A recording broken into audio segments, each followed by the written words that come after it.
Hello and welcome to another Let's Play. Me, GamerWolfSix of the Smoke Room. Before we start, if you're interested in playing this game, you can get it free on itch.io. But if you want to support the people that make this game and or get the news version earlier, you can go to Patreon, which is $3 a month for this and other games. So, and last Let's Play, it was a bit of a two-parter because we were told by, Murdoch's sister that she doesn't want us with him and wanted to bribe us, but then also kind of found out it was more to us than just money. But then, we continued with getting ready for the ceremony, and Jim's parents are missing, though they could just be late. But then Holly's missing? But speaking of missing people, that one cat girl found her friend, but then encountered that the ram guy was giving her food but didn't want her to get out because it would look bad with the strike going on. But then he had to board up the hole that he was, giving food through because I guess somebody was coming by? Who knows? All I know is that on the second part of it, the short part, 5 minutes, was us starting the ceremony when all of a sudden smoke was being smelt, and turns out that Hendrix, that was his name, his house is on fire. Yeah, at which point that was the end of Murdoch's route. But now we will go to the one route we haven't done, that being Nikolai here. I don't know much about him. I think he likes ducks. Which, hyena, I like ducks. So, let's start, but also skip a wee bit. What would it be? Fast forward time? It might be this. So, let's go. Because we're going to quickly breeze through for both you and I. Okay, that might be the opposite direction. Maybe it's this way. Auto. Okay, maybe it's the other way around. I mean, it's quick, but if you've played this game, you got the gist of it. Where he's like, I'm tired of this town. I just want to get the heck out of here. So I'm getting my gold coins. And maybe make this go by just a smidge quicker if we can. And there's Cynthia, best bae. I love her. Like she's sweet, but also would. Hey, I'm a furry. Give me a break. The only weird thing about that is that I like women too. Maybe just a smidge faster? There we go. And then he goes out to meet his friend who's like, hey, bring all of your money and we'll get out of town. His name being Jack. Also, hey, come into this mine where... maybe put it just a tad bit slower. Come into this mine and look at this thing in this corner. At which point, he hits the main character on the back of the head. Turns out the thing you told him to look at was a bag of rocks. And he's going to steal his gold and leave town. But we're not going to have that. So, we have a bit of a struggle. And we're hurt, because this person that we met 1 or 2 weeks ago, well, it's not a long time, but still, betrayed us. So then we're going to fight for our ability to have our money. And also because he hurt us emotionally. It'd be nice if there's that little thing in between those two things. Because one's a bit too fast while the other's not fast enough. And here's the CG we haven't seen, though I think that is us. And that happened, what, on the last thing? Oh yeah, but the, lantern's gone out. And we try to get our coins, but there's something in here. With us. I don't know, echo demons or something.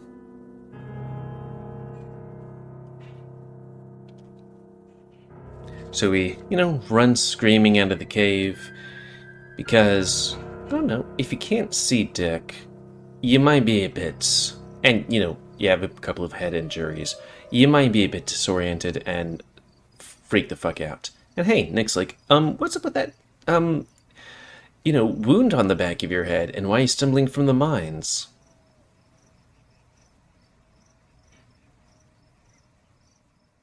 And then you go through here, drink some booze, and go to bed with a head injury. Though maybe we could speed it up just a smidge. Keep on being like, well, it's fast, but not fast enough, right? Anyways, they find us. Go, the hell happened? Get the doctor. He patches us up. Chapter Uno.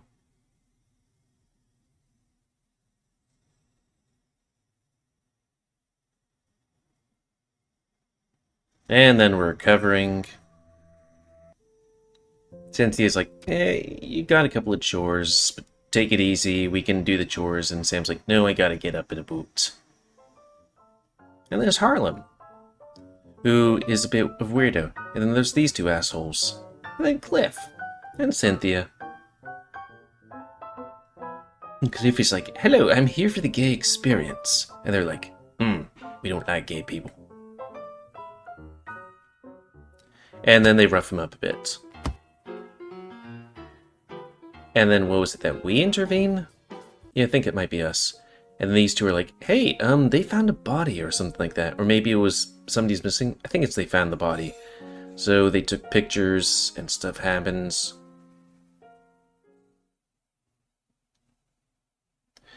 And then note to self, censor this.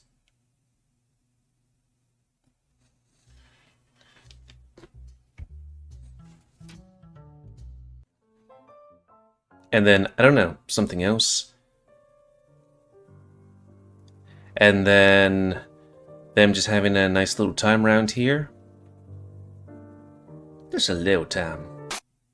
And then gunshots happen. And then here's where we choose where to go next. So let's make sure that's turned off. Switch up preferences in what was it, the opposite direction. And pick the route we haven't done yet. Also reset our face. And Nick.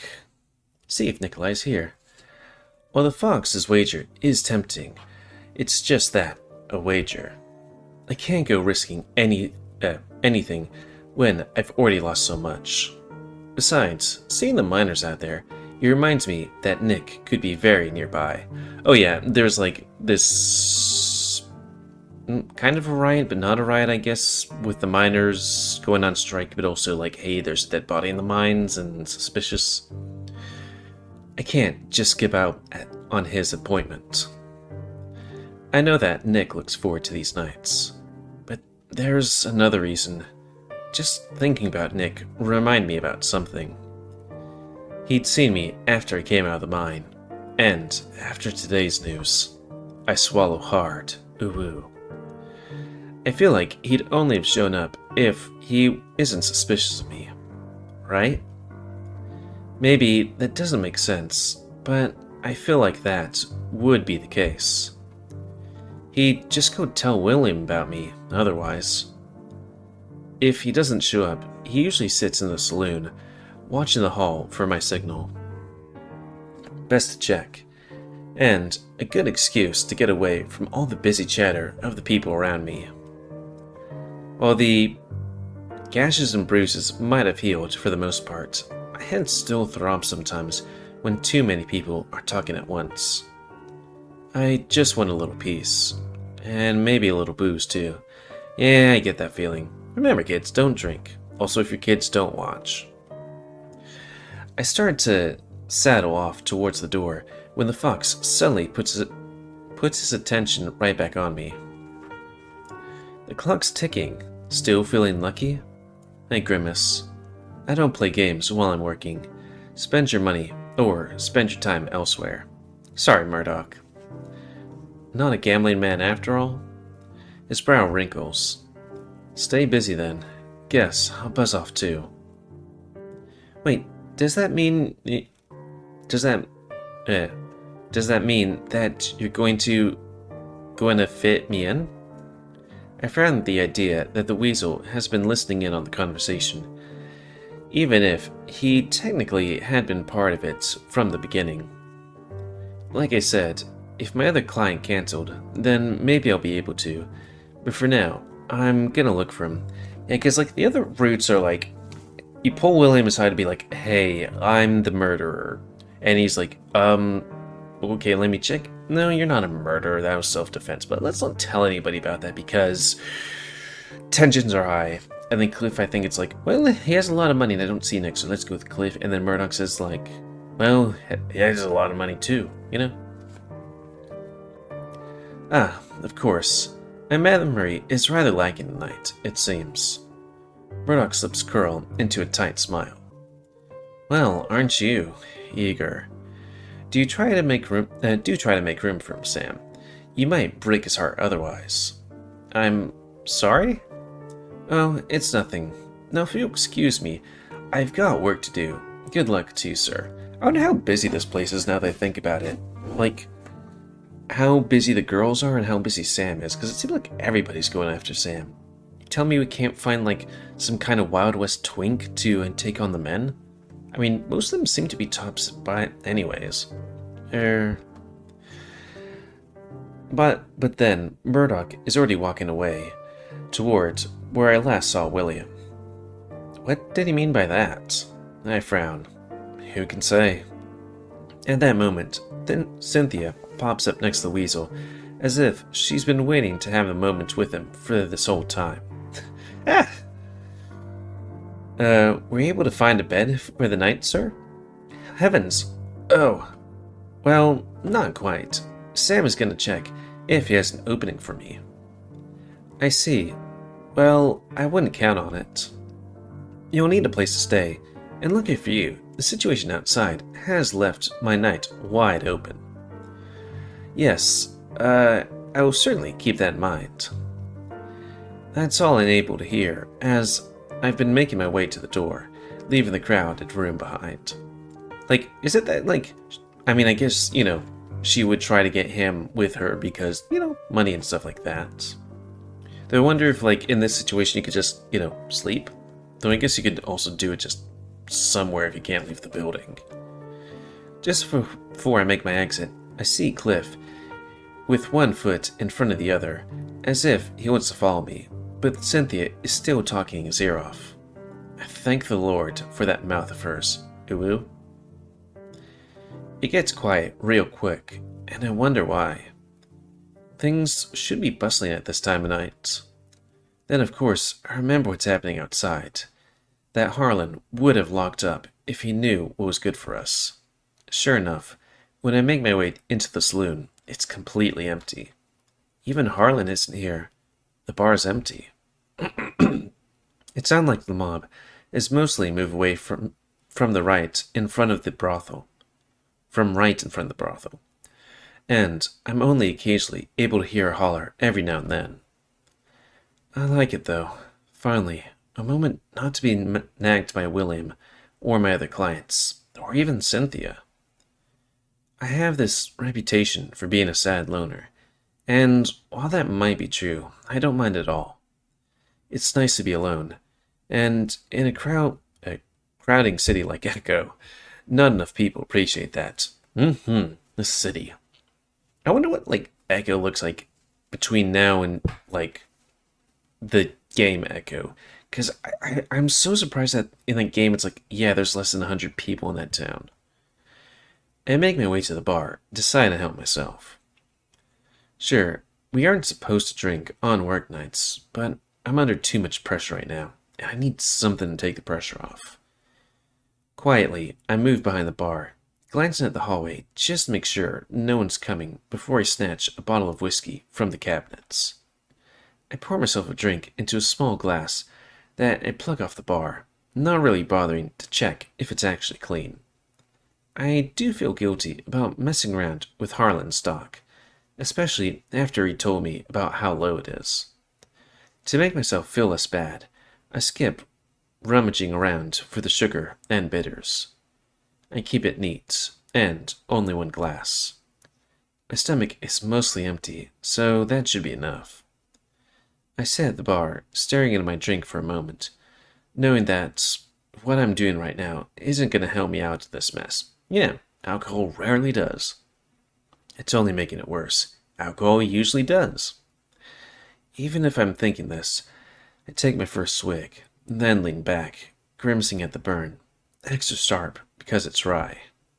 Here I am, making a weak attempt at getting goddamn canned, when I could be making double off of that pretty little Bavarian wheeze. Hello, Samuel. The last of my mouthful goes down completely the wrong way. The harsh, but kind of pleasant sting in my throat suddenly becomes hellfire that spreads down to my lungs and up into my nose. I try to cough and gasp at the same time, having no choice but to dribble and snore in my glass so I don't make a mess. Oh dear, Samuel, are you quite alright? The weasel pats uselessly on my back until I push him away, trying to wipe my mouth and nose without him seeing. Christ, were you trying to sneak up on me? I managed to get that out before a twinge in my throat sends me into another coughing fit. No, I walked towards you very openly. You seem distracted by your drink. I finally catch my breath, though every time I suck in some air, my raw throat tightens another fit or threatens another fit. I slouch in my seat, looking dejectedly at the rest of my drink, looking mighty putrid by the spit and snot floating around it. Like, okay, spit? Sure, that's fine. Snot? Yeah, I mean, worse things have been in alcohol, I guess. I even considered just drinking the rest of it, but I take it as a sign that I should stop. I look around my feet. I find one of the spittoons and dump the rest of the whiskey in it. I'm sorry, would you like me to buy you another? Wipe my face one last time, shaking my head. We're closed, so we ain't got a bartender. Oh, well, would you like me to make you a drink? I raise a brow. You know how? No, but I can always try. Don't bother. I sigh deeply, rubbing my face with my paws, feeling much more awake after nearly being murdered by my own whiskey. Seems I'm causing trouble wherever I go, eh? I sniff loudly, waving a paw. It's fine. I shouldn't be drinking anyway. Yes, I was surprised to find you this way. I imagine alcohol would have a negative effect on your job performance. I lean forward, propping my elbows up on the bar, and resting my head in my paws. Maybe I shouldn't have kissed this guy. Wait, did we kiss him? Again, it's been a hard while since I actually read the intro. But I did come looking for you to see if you found your client. I suppose you have not seen him? I think for a moment, remembering that I'm supposed to be looking for Nick. But after seeing the deserted saloon, I just had taken the opportunity to get away from everyone. Again, we're closed. Well, if that's the situation. I close my eyes, taking a deep breath, knowing what's about to be asked, and knowing that I'm going to accept. I need to be working. Do you think that you'll be able to fit me in? Cliff cuts himself off, looking towards the back of the saloon. I do the same, knowing that the back door is only used by our brothel workers, and a few familiar customers. I can tell by the sounds they're making that they're big, and for a moment I worry that maybe the unrest outside is just about to spill into the brothel. But then, whoever it is pokes their head slowly around the corner. Hey, Nick! Nick looks like they're about to say something to me, but then spots Cliff. Cliff actually jumps, taking a step back. Oh! It's quiet for a few seconds, then the badger straightens up, trying to look like he wasn't just sneaking around. Hello. I smile without meaning to, like I usually do when I see Nick. Howdy, Nick. Cliff seems to recover, the inside of his ears turning red. Oh, hello there. Samuel, I thought you said we were closed. We are, but it looks like Harlan forgot to lock the back. Sorry, should I be leaving? I was not sure if all the saloon was closed. Now, Nick's ears are turning red. Well, it isn't clearly closed, or... Then, the weasel's face lights up. Oh, might you be looking for a madame for tonight? What? I close my eyes in frustration. Nick is a private man, even more so than other men like us. I mean, services that satiate our carnal desires. Nick is quiet, and I start to open my mouth to tell the weasel to scram back to the powder room, but he's already talking again. Prostitute? Another awkward second of silence before Nick finally decides on how he should react to that. What? Definitely not. Why would you assume that of me? Oh, I meant no harm. I simply assumed based on the situation. Cliff takes another step back, moving behind me. I finally step in. Hey, it's okay. Nick doesn't involve himself in that debauchery. He only comes here for a drink.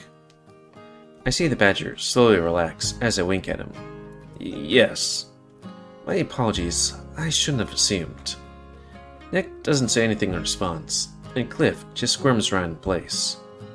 Cliff, maybe you should go see Cynthia. She's waiting for you. I suppose. But the weasel doesn't move, and just as I'm about to ask him to leave in a not-so-nice way, Nick starts walking towards us. Is this a friend of yours, Samuel?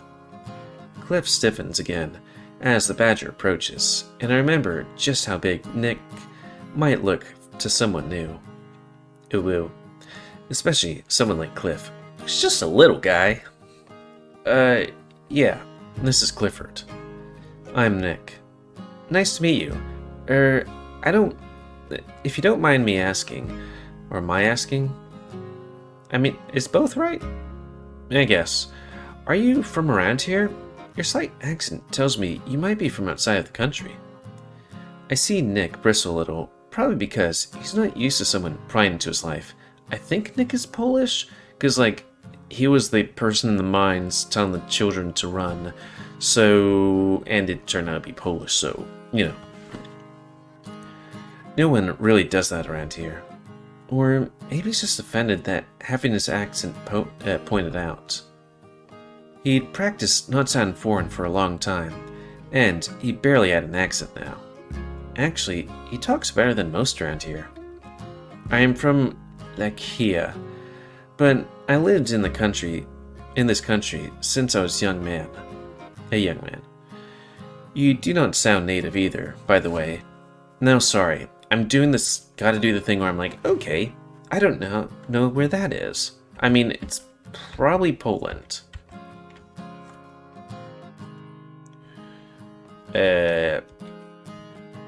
Poland?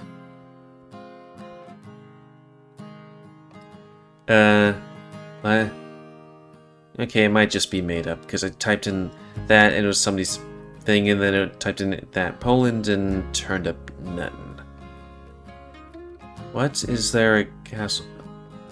Oh well. Well, none of us really are we? But you are correct. I am Betvian. It's quiet as Cliff waits for Nick's reaction. Finally, the badger only gives him a deep in response. I try to think of something to say. Are you guys from, the same place? Same place? Surely you've heard us name two separate countries just now. I frown as they both stare at me. Oh, maybe... What was that place called? Oh, maybe that's cause I guess maybe around this time... Tree. No, it just says Indian. Because, I don't know, for a while, Batvia and all that stuff was, a whole bunch of different countries before, like Otto von Bismarck or somebody. I don't know German history prior to like World War One. I'm American. We only know that there was burgers and people totally not wasted, dressing as Native Americans throwing tea off a ship. That's my, hypothesis, because, like, okay, why did you guys dress up as that? Unless you were having a costume party. I mean, from the same, area, I try to think of the goddamn name of the place I probably haven't said since school, which was a while ago. Also, gonna reset my face, just in case. Now, I'm the one turning red, as they both stare at me like I'm stupid or something. Europa? Yeah. So, don't you have stuff in common? Don't you have stuff in common? That just sounds so weird. Stuff to talk about? No. Our countries have no relations whatsoever, especially with the state of the continent right now. This would be similar to saying that you and a Sonoran have much in common. We don't even speak the same language. Now, I'm just getting annoyed, realizing how foolish Cliff might think I am right now. Well, we use pesos around here sometimes. Wait, was that other thing, Spanish? Even Nick looks like he's laughing at me, and I decide I've had enough. I think you should quit keeping Cynthia waiting. I thought we were going to go. I keep myself from raising my voice, but I give him a look like I really mean it, and he seems to take the hint, like he's finally realizing that this is my customer. Yeah, I guess it was like, how do you tell him that he's the customer without, getting him embarrassed and stuff like that? Oh, I'll take my leave then. Pleasant evening to you, Nick. I feel a little satisfied now that he's the one feeling stupid. The weasel scurries off back in the hallway, and I wonder if he's actually gonna go see Cynthia. He seems odd company for someone like you. I barely know him. Does he know your work? Yeah. He does? Nick, even if he knows you're my customer, he's not gonna tell. He wants to be my client too. Oh. For the first time since he got here, I see the badger relax completely. I do not like that he assumed what I'm here for. Yeah, I don't think he thinks about what he's saying, or he got roughed up for talking a bit too much. I stand up, and Nick follows me, taking the familiar path to my room. Yeah, I think this would... Wait, yeah. Because I don't want to start on a thing, but we're kind of close to time. You should be careful. Nick lowers his voice as he moves into the hall, aware of the muffled talking and laughing behind the doors. Yeah, I don't kind of want to start a thing with it, but it's like, well, maybe we could just keep going until the end of it. Such talk can get you killed around here. Especially since a good part of this Let's Play was, me doing stuff. And hey, I don't have to censor 2 Let's Plays. Once in my room, we're both able to drop our guard. Nick doesn't hesitate to hold me when I lean forward to rest my head against his chest. Are you alright, Sam? I'm tired. I am as well. I slide my pants slide my paws up and down Nick's back, still impressed with his size, even after a year of knowing him. You're late. Yes, I am sorry. The union organized a demonstration, and I had to go, with them to show my support. I paused, thinking. Then, I started to feel a little uneasy, because I remember why I'd wanted to see if Nick was here in the first place. I saw it, heard it too. Is someone shooting? Yes, but it was only to warn. It gave me a chance to leave, though. I'm glad you did. Been hurrying to see you. I tried to change the subject, only because I'm worried that Nick really has put it all together. Nick huffs into my head fur as I squeeze him tight against me, and At the same time, he starts to rub at my back, then lower towards my tail. We were worried after what we found, of course. Makes sense. This whole town is. I start to slide my paws up Nick's sides, pushing up his shirt, then waiting to distract him at this point. You're moving fast. Too fast? It's fine. It's just unusual. Like I said, I've been missing you. I stopped trying to take off Nick's shirt because he's not lifting his arms to help me. I settle for letting my paws rest under his shirts, against his broad sides, feeling him breathe. For a moment, I'm worried that Nick is going to bring up the demonstration thing again, but he surprised me. Did I interrupt an appointment? I frowned at the badger, confused. Then I realized what he's talking about. Oh, Cliff? No, he didn't book me. I was waiting to see if you'd show up, and you did. I start to lean up and tease his mouth with a kiss, but he drops his head, sighing loudly. What? He was a paying customer, yes? Well, yeah.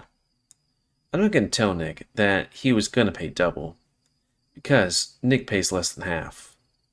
I tried to nuzzle him again, but again he turns his head. Why is it that he gets half? Is the main character Nick really that close? You should have taken him. This is your work, and I'm just wasting your time if there's a fully paying customer available to take up instead. Hey, you were booked. And I was late.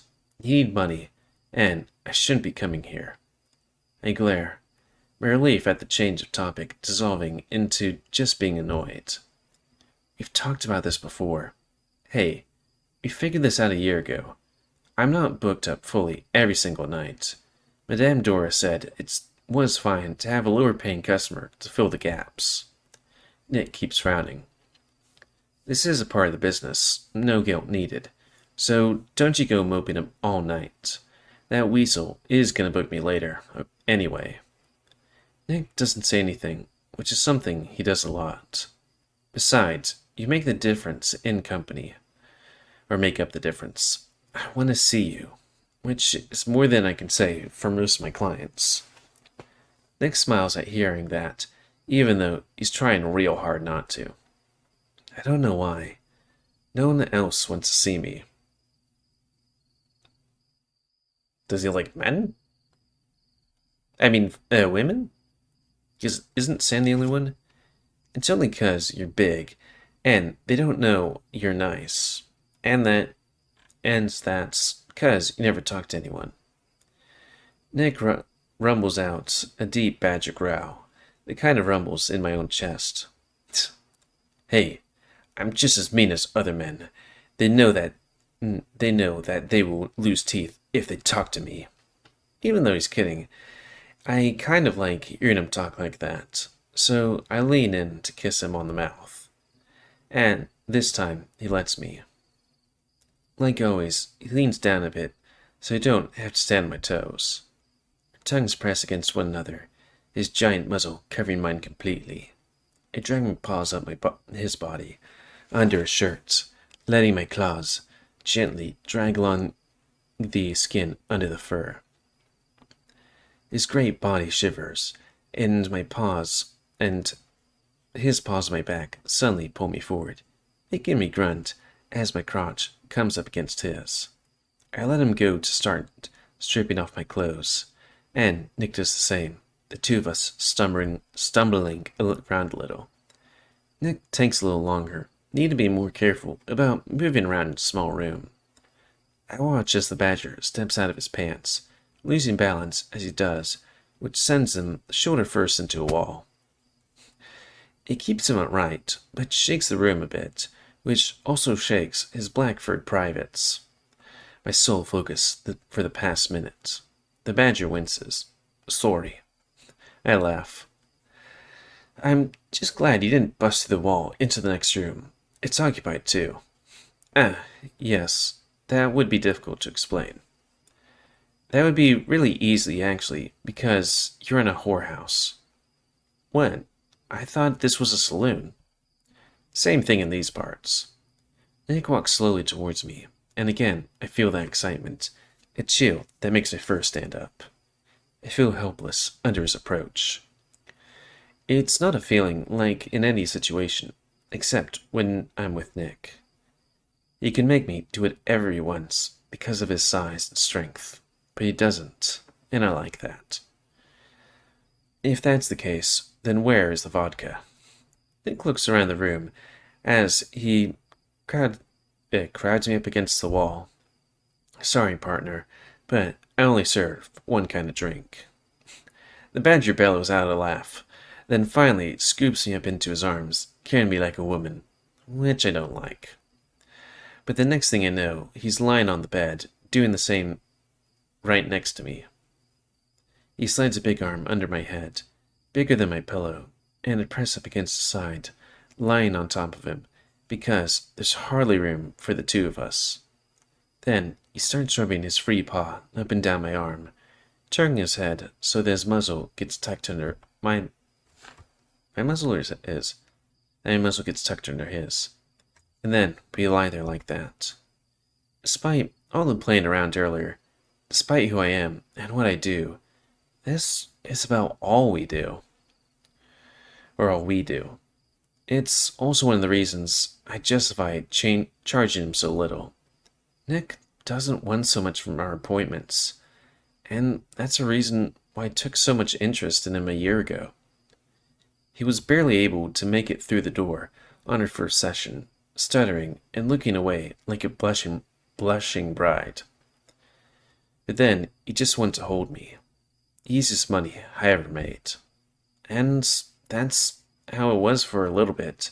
Just talking, being held, and using my paw on him if he was really in the mood. I've had clients before that want to hold me or be held by me, but Nick is the only one that's never asked to dick me, or even to use my dick on him. He's always a nice break. But after our third or fourth appointment, something changed with his earnings in the mine, and he told me he wouldn't be able to pay anymore. I convinced him to keep coming back, even though he could only afford a third of my rate. And even though that meant convincing Madame Dore too. It was worth it though. Hell, I'd even give up some of my own wages to keep him coming back. Being able to talk to someone who's actually nice and doesn't expect anything from me, I need that sometimes. I'm not in love with him, really. It's not like what happened with Jack. An instant flare of passion they still can't understand now. With Nick, I think we both just needed a buddy we could open up to every once in a while.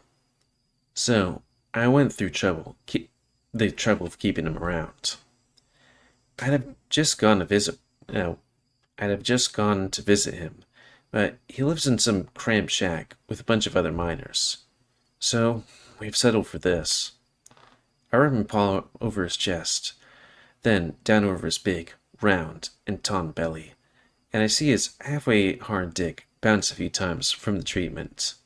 He just breathes against me for a while in silence, and I let myself feel just a little peace, something I've hardly felt over the past month.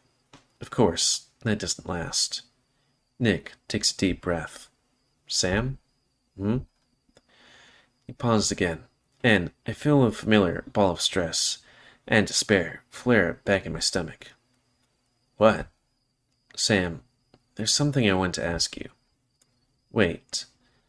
I wait, and while I usually don't mind the silent responses, this is getting me more worried. You remember when you were beaten near the mine? Yes? Shit. I've been beaten a few times, Nick. Which is weird because Sam's not a small guy. Keep my voice steady, rumbling harder, making Nick grunt. I was wondering. Nick freezes, voice catching his throat, as I give up on rubbing his belly, instead just grab up his cock. But I was wondering something too. I lean in next to his head, whispering, if you want me to take care of this. I had been able to tell that Nick was more heated than usual from the moment he walked in, and I use that against him now. Sam. His deep voice moans in my ear, and I look up to him to see him squinting at me. I only respond with a grin, but I'm not happy. Not at all. My heart is pounding on my chest, wondering what the hell I'm doing, and what the hell I'm gonna do. He knows. Oops, sorry. And I'm just buying time, and somehow it's working. So then, maybe he doesn't know. Maybe he was gonna ask something that had nothing to do with Jack. Maybe I just jumped the gun. Am jumping. But even as I try to make myself believe that, I know that, at the same time, that can't be right. Nick isn't stupid, and most anyone could put two and two together. He's at least thinking it might be me, right? But then, if he really knew it was me, he'd tell. No one would lie down with a murdering whore. And while I'm thinking this, I give him the best that my paw can offer, and seems to have taken his mind off what he was saying completely. He's usually content not to have anything below his waist toyed with, but he's bucking up into my paw. I watch his muscles stand out and relax under his fur each time he does it. His massive hips bounce off the bed, and I actually do have to hold on so I don't get bucked to the floor. His powerful body rolls under my work, his bicep tightening under my head, squeezing it for a moment before his paw moves lower to hold me by my back. Also, that's a weird thing. Like, I guess this is a working bed or something like that, but you'd think it'd be bigger than a twin. Just saying. Like, I don't know, you might want to cuddle side by side or fuck side by side.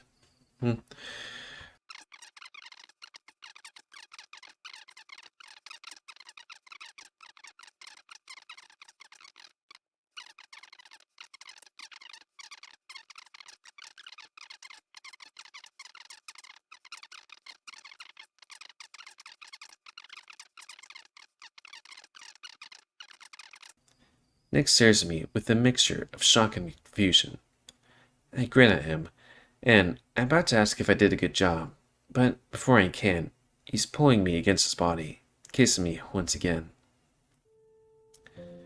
I straddle Nick's waist, which is almost too wide for me to do comfortably. It's comfortable enough, though, and I like the feeling of his now soft cock and balls under my rear. I lean forward on his torso, wiping off the fur, taking a little longer than usual because I've never had a client unleash so much cum before. Nick even seems surprised, and I can't help but feel a little proud of doing that with just my paw. The badger's quiet for now, staring at the ceiling, his big paws behind his head. Now, I gotta ask, if you're the one that's alright. Nick takes a deep breath before letting it out. Yes, I'm just tired. I hadn't expected for that to happen. I shrug. Me neither, but it looked like you needed it. I suppose I did. It's been a long while. I wonder how long is a long while for, like, him and regular people. Because for me, a long while is like 2 days. You don't get much privacy in that shack you live in. You mean the bunkhouse? Yeah, that place. Don't you have to share rooms with a bunch of men? Yes, about 8 in a room. Sometimes more, if we have a lot of workers at one time. Yeah, I know the place I used to work at. Sometimes it would be like a 2-person room or a 4-person room. Probably the worst one was, 4 people to a 4-person room. And that kind of sucked because, like, oh, hey, there's like, me, when I'm off work, I tend to stay in my room and just be on the computer reading or playing video games. So it's like, you just don't feel enough privacy. And then, where do you put your stuff? Yeah, there's a curtain, so you kind of aren't being seen, but still. So, you ain't got no time to take care of yourself. But, yeah. Bounce my rump gently on the badger's crotch, making him grunt. Well, no, not really. That's like a terrible situation to be in. Yep. Well, if you're desperate, you can find a boulder to crouch behind. That, or the outhouse. I wrinkle my nose, and Nick laughs. I know, it's not pleasant, but you can always find time and place if you need to release your tension. Some men don't even hide it. They'll stroke themselves openly on their beds without so much as a shrug. I stare. Now, why would they do that? When you live in such close quarters with that many other men, you just stop caring, I suppose. And they assume that no man would be interested in watching. It's kind of like that one show, Fallout, where like in the first episode or two, it's like, hey, there's this guy just wanking it on the bed while other people are in the room. Or maybe there was also something like that in Full Metal Jacket or something. Have you done that? Of course not. So find some time to yourself. It's just too out of the way. Well, I have trouble getting aroused when I'm not near someone. I need another body to hold on to, I suppose. I think, frowning. Why don't you just use your imagination? That's what I did until it became my job. I think that's just I think that I just had a bad imagination. So, you thinking of moving out of that place? Well, yes. The goal is never to stay in the bunkhouse. You're there until you have a gold vein and strike it rich. Or give up and leave town, whichever comes first. Wait, how does this gold mine thing work? Or this mine? Because, I don't know, I feel like if you're working in a mine, whatever you get goes to, the mine owner and then stuff. Or does he work for the mine and then he just go to some other place and look for gold? I don't know. I'm guessing it's usually the last. Yes, I've seen 3 men get lucky in my time there, so I'll stick around a little while longer. Or a while longer? Yeah. That makes me happy, so I keep cleaning them up before reaching for a little bit of dried rosemary that I keep on my bedside jar. I crush up and rub it in his chest for hiding the smell of his gum. It's something that I've seen foxes and otters use to cover up their musk as well, but only the dainty ones. Some customers like to have that smell of sex covered up too, especially if the sex smells like seed. If anywhere but on their crotch, and they're walking out of a whorehouse where the only male whore is. That was a long sentence, and Nick likes to be extra careful. As I'm doing this, though, he sighs again. Sam. Fuck. I keep myself steady, focusing on rubbing the rosemary. Yes? I don't want to ask this. Fuck. Ooh, should we leave this as a... Yeah, we might leave this as a cliffhanger. It might not be another day, but hey, we've gone an hour into this. So, yeah. But I might just leave that there. Because if I do save it there, then... Or maybe we could just quick save it here. There we go. Oh, and this Let's Play. So comment, because I like comments. Don't you like dislike tips as always. If you like me and like to grow, then please like, subscribe, and check out the rest of the girl. Please expand your ammo so I can control the pet population. And if you want to play this game, it's available free on itch.io, but if you want to be able to make this game and or get the news version earlier, Patreon. And until... Sorry. Oops. And until next time, another Let's Play. Me, GamerWolfSix of the Smoke Room. Sorry hiccups, so thanks and see ya.